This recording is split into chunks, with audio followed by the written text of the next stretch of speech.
जो है कह रही थी कि हम जहर खा के मर जाएंगे। ज्यादा दूर जाने की बात नहीं है, बिल्कुल अपने पड़ोस की बात है, बगल की बात है। उस गांव में जो है 6 बहनें हैं, 6 बहनें हैं। सब की सब जो है कम से कम 3-4 बहनें जो है जवानी की दहलीज पे पहुंच चुकी, बालिगा हो चुकी है। उनकी शादी होनी थी। बाप बिल्कुल गरीब, निहायत ही गरीब, बेचारा रिक्शा चलाने वाला मजदूर कैसे अपनी बेटियों की शादी करेगा, कैसे करेगा अपनी बेटियों की शादी। उन्होंने जो है गांव वालों से कहा, गांव वालों ने चंदा इकट्ठा किया, चंदा इकट्ठा करके जो है उनकी बेटी की शादी कराई। तो चंदा से उतना नहीं हो पाया, बेचारे खुद भी कर्ज लिए, 4 लाख कर्ज में डूब गए। वो 4 लाख कर्ज में डूब गए। उसके बाद 4 लाख कर्ज में डूबने के बाद जब दूसरी बेटी की शादी की बारी आती है, दूसरी बेटी की शादी की बारी आती है, जब उनकी बेटी जो है एक गैर मुस्लिम के साथ भाग जाती है, गैर मुस्लिम के साथ भाग जाती है। इन्ना लिल्लाहि व इन्ना इलैहि राजिऊन।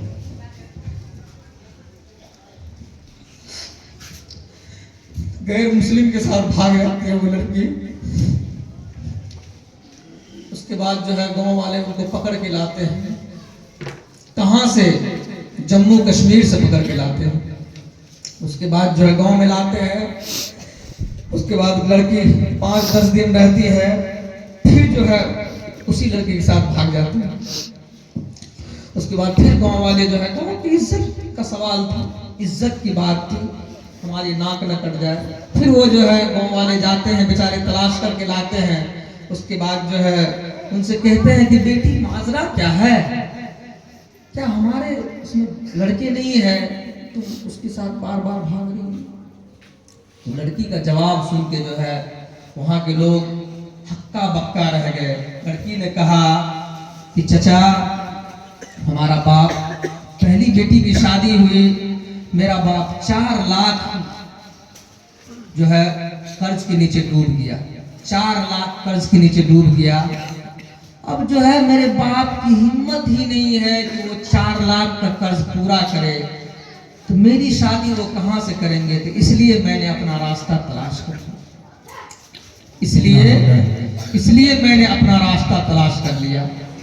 तो बताइए, आज वो लड़की जो है किसी के साथ गई है, उसका जिम्मेदार कौन होगा? बताइए, उसका जिम्मेदार हम ही होंगे, हम समाज होंगे उनके जिम्मेदार। यहाँ पे कुर्सी पे बैठने वाले हर इंसान, वहां पे हमारी माँ और बेटियां सुन रही है, वहां पे हमारी माएँ, ऐसी ऐसी माएँ हैं जो माँ जो है कहती है जब अपने बेटा का 5 लाख रुपए लेंगे तब जाके हम बारात साजेंगे। ऐसी ऐसी माँ भी वहां बैठी हुई है। आपकी बेटी की जब बारी आती है तो आप जहेज लेने वालों के ऊपर जो है लानत भेजते हैं, पर दुआ करते हैं। जब आपकी बेटे की बारी आती है तो आपका ज़मीर मर जाता है। आप कहते हैं कि नहीं, जब तक हमें जो है अपाची नहीं मिलेगा, 5 लाख रुपए नहीं मिलेगा, तब तक मैं अपने बेटे की बारात को नहीं साजूंगी। आप यकीनन जान लीजिए मेरी माँ और बहनें, तिलक लेने में आपका भी बड़ा हाथ है, इन औरतों का भी बड़ा हाथ है, सबसे बड़ा हाथ औरतों का, इन औरतों का भी बड़ा हाथ है। आप लोग कसम खुदा की कह रहे हैं, अपने मर्दों के ऊपर जो है ताला कस दीजिए कि अगर आपने मेरे बेटे का तिलक किया ना, तो मैं आज के बाद से खाना नहीं बनाऊंगी, मैं आज के बाद से आपका घर छोड़ दूंगी, मैं अपने बेटे को लेकर घर से निकल जाऊंगी, मैं तुम्हें जो है छोड़ के चली जाऊंगी मायका। देखते हैं आपका शोहर कैसे तलाक ले, कैसे जो है जहेज ले लेता है, कैसे आपका शोहर जो है किसी गरीब को रुला देता है। आप तहैया कीजिए, दिल में अज़्म कीजिए, इरादा कीजिए, पुख्ता इरादा कीजिए कि हम जो है ना लेंगे ना देंगे। दिल्ली वगैरह में ऐसा निजाम चला हुआ, ऐसा चला हुआ निजाम दिल्ली में कोई तिलक वगैरह नहीं होता है। वहां पे जो सामान वगैरह मुहैया कर दे, बस वही तो लेके जो है बेचारे रह जाते हैं। तो इसलिए कहा जाता है कि हमें जो है तालीम सीखने की जरूरत है, हमारे बच्चों को दीनी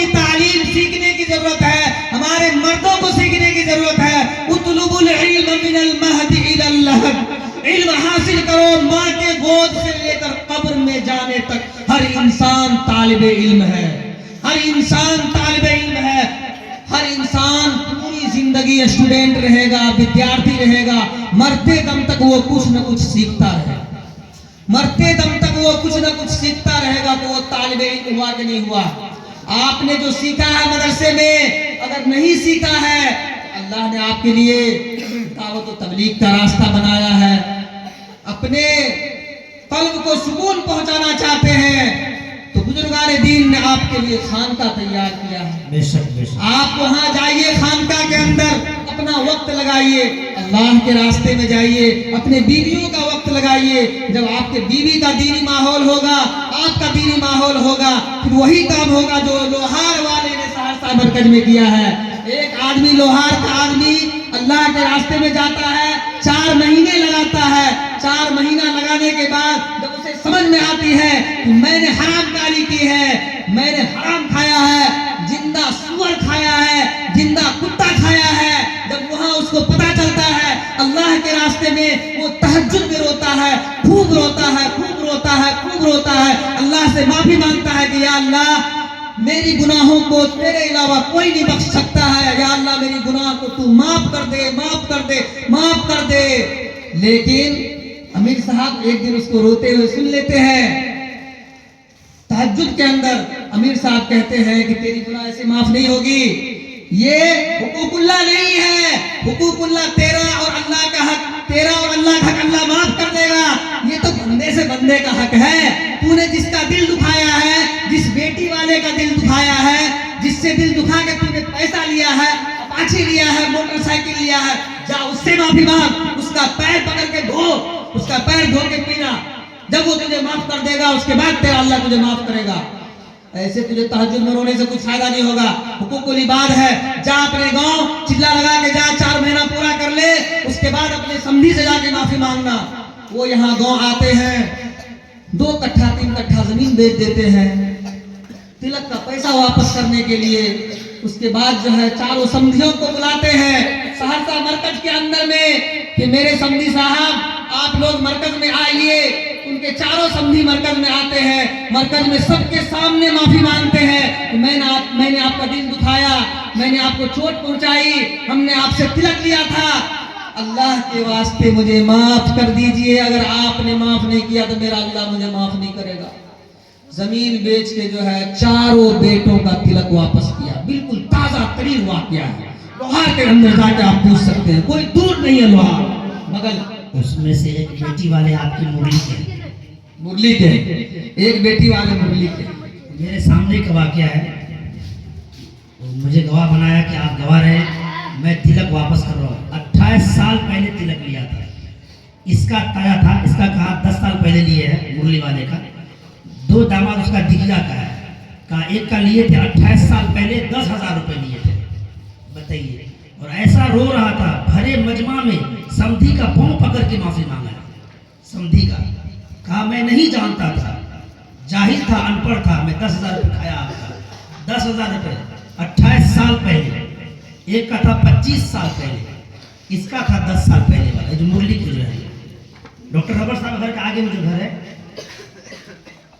जो दुकान किए हुए छोटा सा, हाँ मोइन साहब, हाँ मोइन साहब, बताइए। ये गवाही मौजूद है, पूछ लीजिए। इनके बेटी का भी ससुर है बुढ़वा, लोहार के।